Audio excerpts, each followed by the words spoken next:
Hello, everyone. My name is Deontay Gibbs, and today I'll be covering an article summary for the academic article Examining Perceptions about Mental Health Care and Help Seeking Among Rural African American Families of Adolescents. And as you guys remember, last week I did an abstract summary that covered basically the abstract of the journal, and now I'll be doing a full-on article summary, kind of going over the main um, paragraphs that stood out going over the article. So that's pretty much what I'll be doing today. And again, this journal was written by Velma McBride Murray, Craig Ann Hefflinger, Sarah Suter, and Jean H. Brody.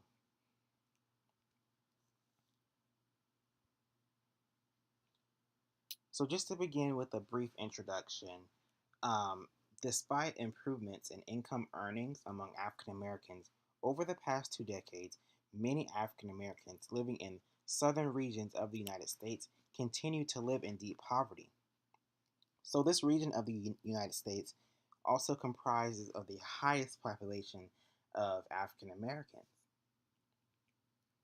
Another thing is that there's limited attention that's been given to examining the implication of poverty for minorities residing in rural communities. And also, just a little tidbit, I might interchange between using that word rural and provincial or outland because that word is kind of a tough word for me to pronounce, so I might interchange. So I apologize in advance for that.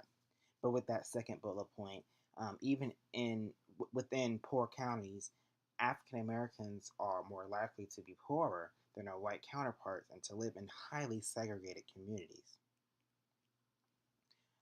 Another point reads that the economic oppression in provincial southern communities has been associated with historical traditions of racism that continue to perpetuate disadvantages.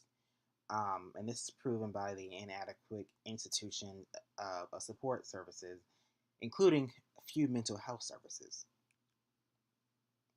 Another paragraph, which is titled Rural Poverty, Race, and Mental Health, one of the points reads although the overall prevalence of mental disorders appears to be similar in more outlander and urban areas, the concentration of depression, anxiety, attention deficit disorder, also known as ADD, attention deficit hyperactive disorder, also known as ADHD, and other emotional behavior problems is more prevalent among African American children who are poor and reside in rural communities. So, children who are raised in poverty are not only more likely to be in poor physical health, but they are also at a greater risk for engaging in problematic behavior.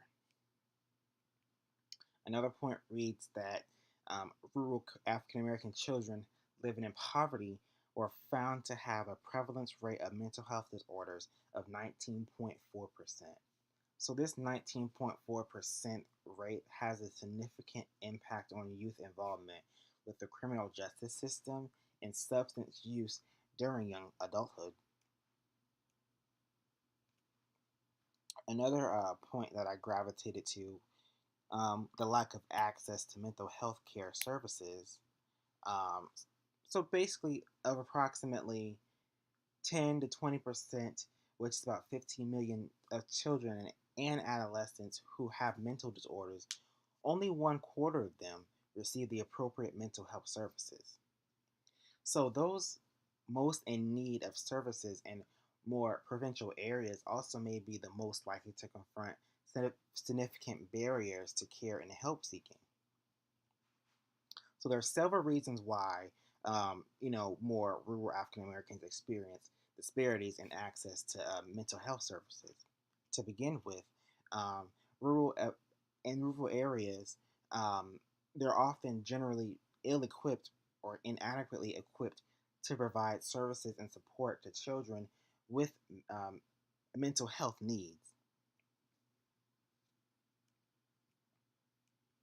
Another point reads that African Americans may be reluctant in accessing or may be reluctant in seeking um, services due to limited availability of ethnically and racially diverse behavioral health specialists. Another reason reads the general distrust of professionals and community stigmatization of behavioral health problems have been associated with African Americans' reluctance to seek mental health services. And the last paragraph that I gravitated to was the conceptual framework. Because pretty much this source talks about a research or study process and assessing reasons why there's these disparities in existence. And one of the points that this study was guided by a conceptual model of health services used that has been widely used in health services research and adapted to recognize the role of community factors in help seeking and service use. And this model builds on the social ecological theory and its recognition of individual, cultural, and contextual factors to explain help seeking behaviors. So, stigma is an example of a barrier to help seeking behaviors and is associated at individual, family, and community levels through its influence on belief about illness, appraisal of illness severity, and attributions of casualty outcomes, expectations, and attitudes towards help seeking. So that's pretty much an article summary of this academic journal, and I hope you all enjoyed.